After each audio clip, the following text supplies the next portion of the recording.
नमस्कार दोस्तों, very good evening to all of you. आज हम अपनी जो revise by short note series में हाईवे एंड ट्रैफिक इंजीनियरिंग का तीसरा चैप्टर लेके आया हूँ। अभी दो चैप्टर में, पहले चैप्टर में मैंने ज्योमेट्रिक डिज़ाइन ख़त्म किया एंड सेकंड चैप्टर में मैंने ट्रैफिक इंजीनियरिंग ख़त्म किया। अब थर्ड चैप्टर में मैं पेमेंट डिज़ाइन ख़त्म कर रहा हूँ और ये highway and traffic engineering series का तीसरा और आखिरी लेक्चर है। तो आइए चलिए अपन इस पर डिस्कशन शुरुआत करते हैं। सबसे पहले अपन बात करते हैं पेमेंट डिज़ाइन की। तो पेमेंट डिज़ाइन में आप देखिए, अपनी जो पेमेंट होती हैं वो दो टाइप की अपन कंसिडर करते हैं, फ्लेक्सिबल एंड रिजिड। फ्लेक्सिबल में 4 लेयर होती हैं और रिजिड में 3 लेयर होती हैं। ठीक है, कौन सी होती है? नीचे से देखते हैं, नीचे से टॉप पे सबग्रेड, सब बेस, बेस, सरफेस। और यहाँ पे कौन सी होती है? Subgrade, base and surface. यहाँ पे 3 होती है, यहाँ पे 4 होती हैं। स्टेज कंस्ट्रक्शन के लिए अपन सूटेबल कौन सी होती है? फ्लेक्सिबल। और इसका जो भी होगा वो अपोजिट यहाँ पे कंसिडर कर लेंगे। और इसकी जो डिज़ाइन लाइफ होती है वो 15 से 20 ईयर्स होती है और इसकी होती है 30 ईयर्स। याद रखना, फ्लेक्सिबल की 20 होती है, इसकी 30 होती है। और इसकी फ्लेक्सिबल रिजिडिटी होती है कम फ्लेक्सिबल पेमेंट की, और इसकी सिग्निफिकेंट होती है। और इसमें जो कैम्बर प्रोवाइड करते हैं उसका जो वो होता है कैम्बर, वो पैराबोला कैम्बर अपन प्रोवाइड करते हैं, और इसमें जो स्ट्रेट कैम्बर प्रोवाइड करते हैं। और अगर कोई भी फेलियर बॉटम पे दिखेगा तो वो टॉप पे, अगर फेलियर कोई भी बॉटम में होगा तो वो टॉप पे अपेयर होगा, किसमें? फ्लेक्सिबल में। और यहाँ पे ऐसा नहीं होता रिजिड में। ये इसका एक इम्पॉर्टेंट पॉइंट है। और ऐसा क्यों नहीं था? क्योंकि स्लैब ब्रिज की तरह काम करती है।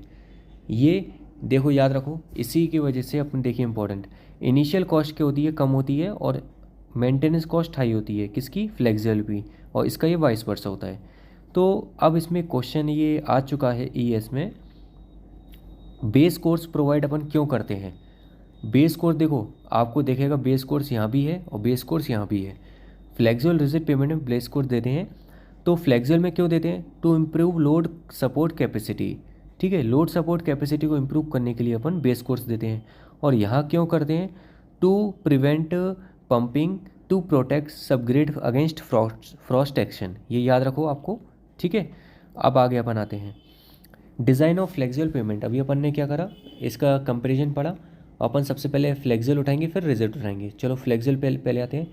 फ्लेक्सिबल पेमेंट के डिज़ाइन से पहले अपन इसके कुछ स्टैंडर्ड पैरामीटर्स वो याद कर लेते हैं। स्टैंडर्ड एक्सल लोड कितना होता है ये आपको याद रखना है। ये अपन कंसिडर करके चलते हैं। 8.2 टन, 80 किलो न्यूटन या 8170 kg होता है।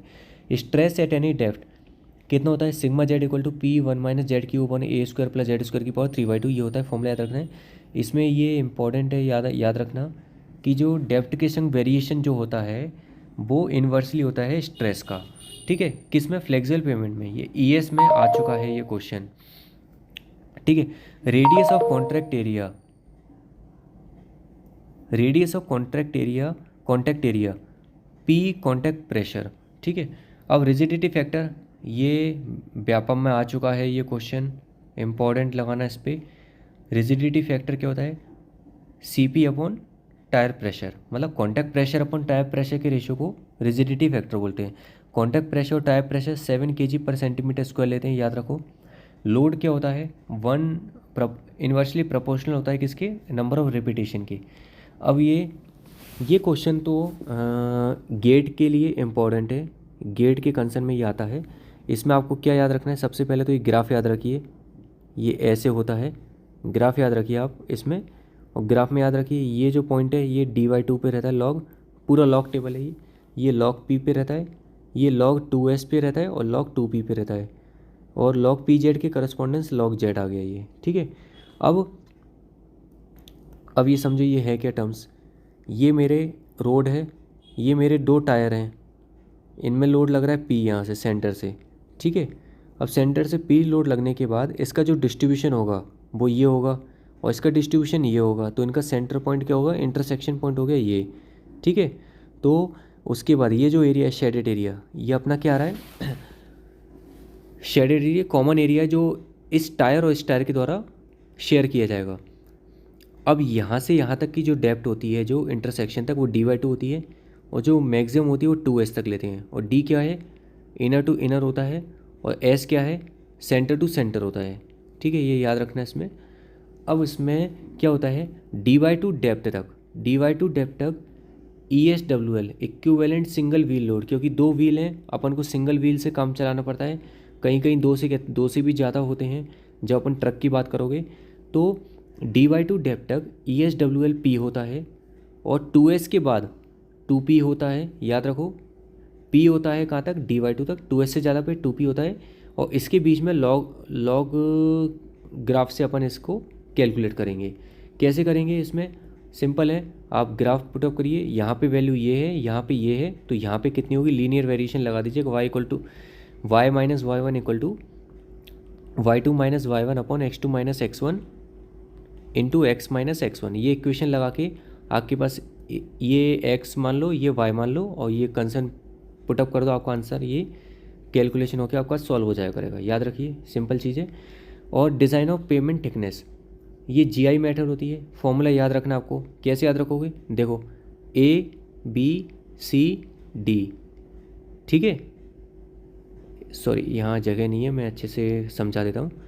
ABCDA प्लस लगा दो 2015 0.005, यही फॉर्मूला देखो बना है। 0.2 A आ गया, फिर B आया, फिर C आया, फिर D, फिर A, और उसके 0.2 0.01 0.005। सिंपल है, याद हो जाएगा। इसकी जो वैल्यू होती है ये याद रखो, ये इम्पॉर्टेंट है व्यापम के लिए। GI की जो वैल्यू होती है 0 और 20 के बीच में होती है। अगर सॉइल पुअर होगी तो GI ज़्यादा होगा, और एंड थिकनेस उसकी क्या होगी, ज़्यादा देनी पड़ेगी अपन को, ठीक है। यहाँ पे जो ABCD की वैल्यू है ये याद रखना। अब अगला आता है CVR मेथड।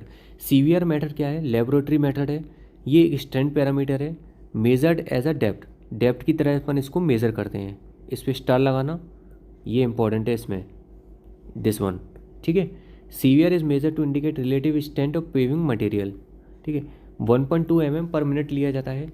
नॉर्मली CVR 2.5 की वैल्यू ज़्यादा होती है, ये याद रख लो। आपको फॉर्मूला, ये दो फॉर्मूले याद रखने हैं, ये पेपर में आपको ये वैल्यू दी जाएगी, दिस वन, और आपसे क्वेश्चन पूछा जाएगा, ठीक है। CVR 2.5 P 2.5 अपॉन 1370 क्या है, स्टैंडर्ड है। 2055 क्या है, 5 mm पेनिट्रेशन पे जो स्टैंडर्ड लोड लगाए वो कितना आएगा, वो इस टाइप से याद रखना। तो इसका जो ग्राफ होता है वो कॉन्वेक्स होता है, ये CVR कर्व होता है। P5 पे जो होगा पेनिट्रेशन वो ये हैगा, this one and this one, ये कैलकुलेट कर लीजिए, ये आ जाएगा। CVR मैक्सिमम की वैल्यू 100 होती है। नॉर्मली 2.5 का जो वैल्यू होता है वो ज़्यादा होता है, नॉर्मली CVR 2.5। बट अगर CVR 5 का वैल्यू ज़्यादा आया है तो अपन क्या करेंगे, टेस्ट को दोबारा करेंगे, और उसके बाद जो ज़्यादा होगा अपन उसको CVR वैल्यू मानेंगे। थिकनेस ऑफ पेमेंट, ये गेट के लिए इंपॉर्टेंट है, ठीक है, याद रखिए। गेट और ES में थिकनेस का फॉर्मूला याद रखो, क्वेश्चन हो जाएगा, बस उसमें ज़्यादा कुछ नहीं है। मेथड, ये व्यापम के लिए इंपॉर्टेंट है, व्यापम एंड SSC JEE में आएगा ये क्वेश्चन इस टाइप से।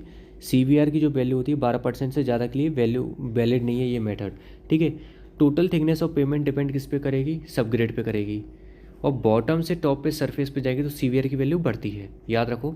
अब अपन टॉप में देख लेते हैं, ये PSI क्या होता है, used for functional evaluation of payment by mathematical models, ठीक है।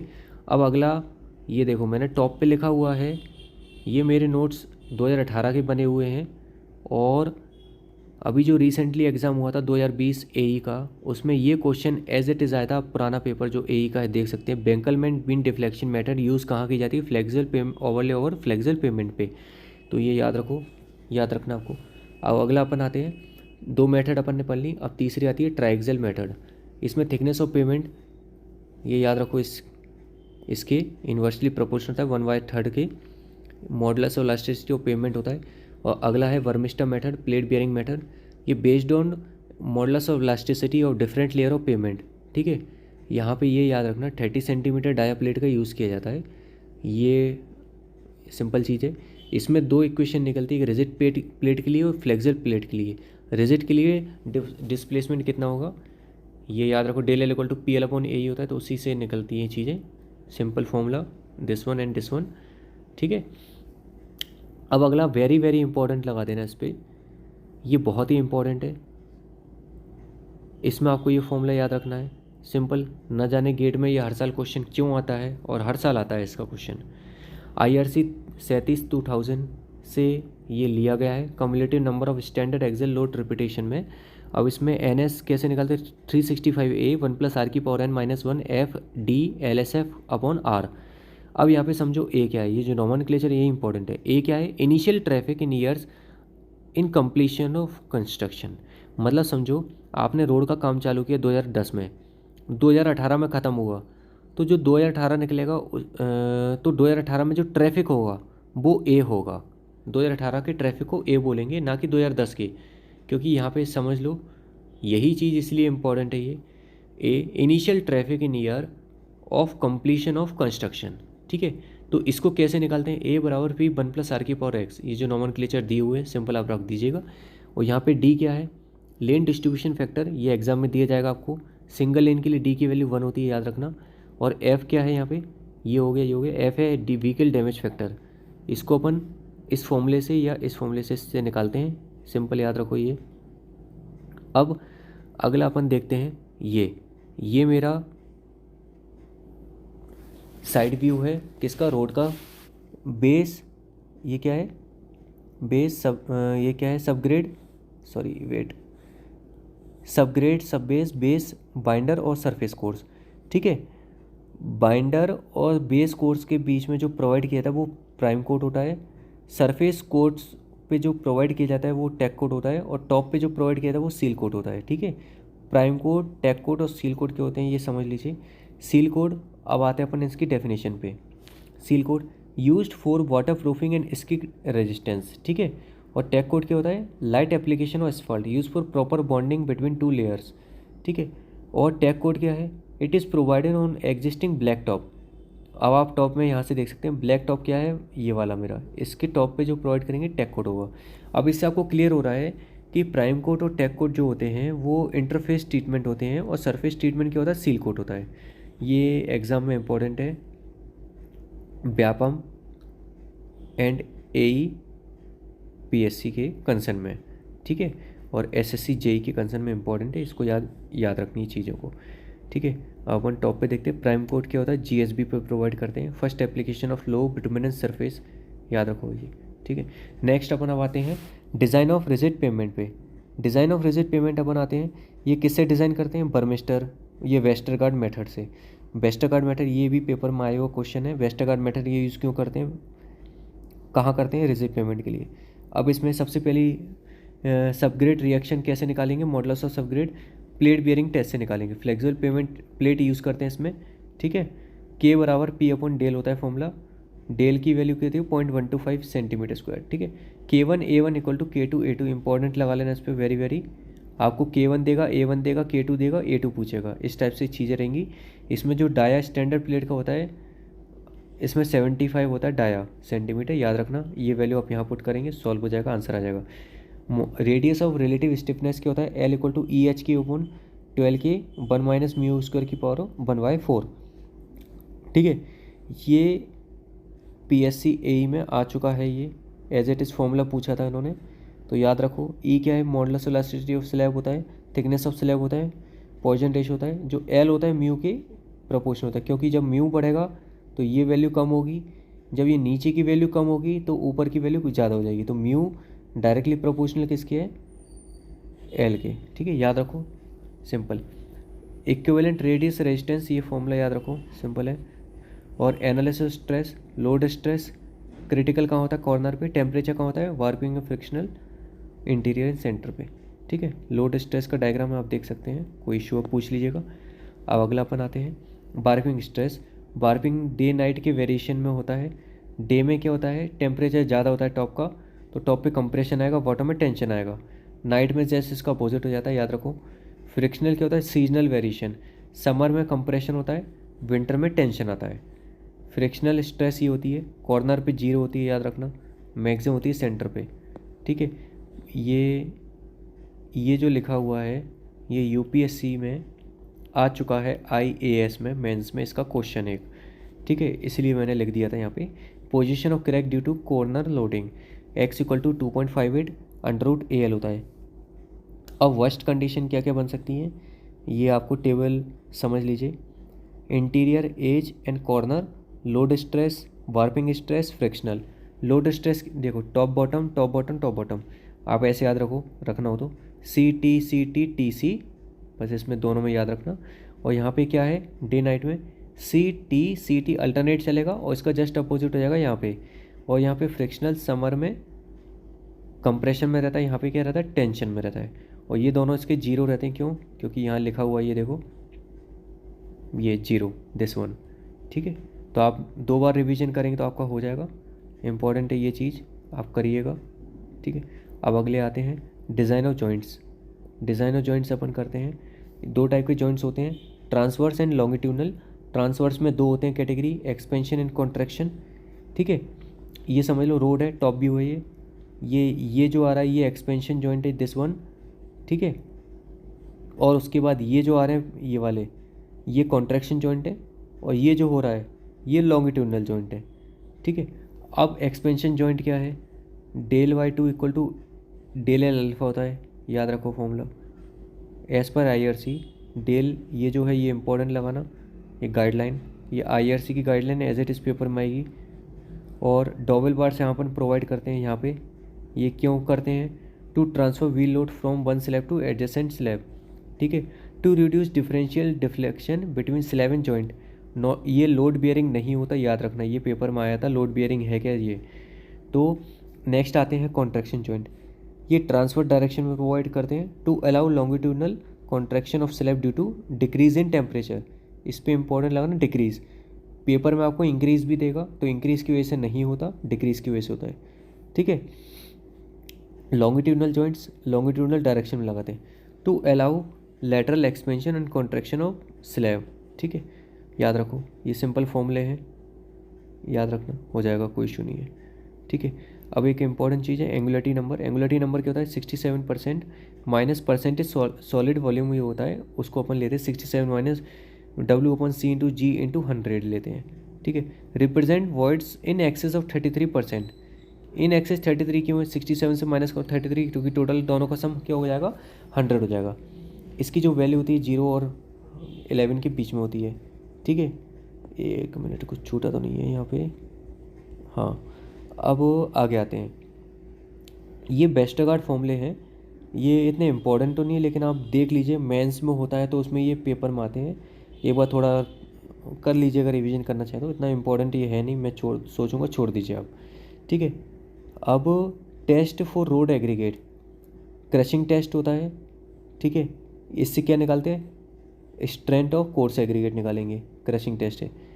और इसमें दूसरा होता है इम्पैक्ट टेस्ट, टफनेस निकालते हैं इससे, एब्रेशन, हार्डनेस निकालते हैं। ठीक है, साउंडनेस टेस्ट से क्या निकालते हैं, resistance of aggregate action against battering action. ठीक है, शेप टेस्ट से क्या निकालेंगे, पार्टिकल शेप, याद रखो। और इसमें जो ये चीज़ है ये याद रखो, ये इसमें याद रखना। ठीक है, अब आगे आते हैं रिजिड, वेस्टरगार्ड मेथड यूज़ होती है। फ्लेक्सिबल के लिए GI/CBR, ट्राइक्सियल, ली मैकॉर्ड मेथड और बर्मेस्टर मेथड है। बिटुमिन पे कौन कौन से टेस्ट होते हैं, एक तो पेनिट्रेशन होता है, डक्टिलिटी होता है, विस्कोसिटी होता है, स्पेसिफिक ग्रेविटी, सॉफ्टनिंग। ठीक है, पेनिट्रेशन में क्या होता है, हार्डनेस होता है, इसकी यूनिट क्या होती है, यूनिट इंपॉर्टेंट है, याद रखो। टेम्परेचर 25 होता है, डक्टिलिटी 37 डिग्री C पे, पुल होता है इसमें कितना 50 mm का। विस्कोसिटी टाइम से, ये पेपर में ये वाला क्वेश्चन आया था, देखो दिस वन, ये दोनों विस्कोसिटी, सॉफ्टनिंग पॉइंट, टाइम से मेजरमेंट होता है इसमें टेम्परेचर ये इसकी यूनिट है। मेजर रेजिस्टेंस टू फ्लो होता है, स्पेसिफिक ग्रेविटी, ये चीज़ याद रखो। और 80/10 का मतलब क्या होता है, 8 से 10 mm पेनिट्रेशन होता है। ठीक है, अब ये एक छोटी सी चीज़ आखिरी लिखी हुई है, बिटुमिन और वाटर को मिक्स करेंगे तो क्या बोलेंगे, बिटुमिन एमल्शन। बिटुमिन कटबैक क्या होता है, bitumen whose viscosity is reduce by volatile dilatant. ठीक है, याद रखना। अब बिटुमिन और टार में डिफरेंस क्या है, सिंपल चीज़ है, ये पेट्रोलियम प्रोडक्ट होता है, ये destructive distillation of coal and wood होता है। ठीक है, और अगला ये सॉल्यूबल इन कैल्शियम सल्फाइड, ये टोलुइन में होता है। और ये free carbon content is more in tar, ये लगा लेना इम्पॉर्टेंट। इसके बाद आपका ये हाईवे यहाँ पे आके आपको होता है ख़त्म। अब मैंने मैक्सिमम चीज़ें ये करा दी हैं और इसके अलावा भी बहुत सी चीज़ें कुछ और रह गई होंगी, तो वो मैं आगे फर्दर क्लासेस में करा दूँगा। इसके बाद आपका हाईवे का एंड हो गया है। अब आप मुझे डिस्क्रिप्शन बॉक्स में बताइए कि मैं अगला कौन सा सब्जेक्ट उठाऊँ और कौन सा सब्जेक्ट आपके लिए ख़त्म करूँ। ठीक है दोस्तों, इसको रिवीजन करते रहिए, कोई डाउट हो तो मुझसे पूछिएगा ज़रूर। धन्यवाद दोस्तों, गुड नाइट।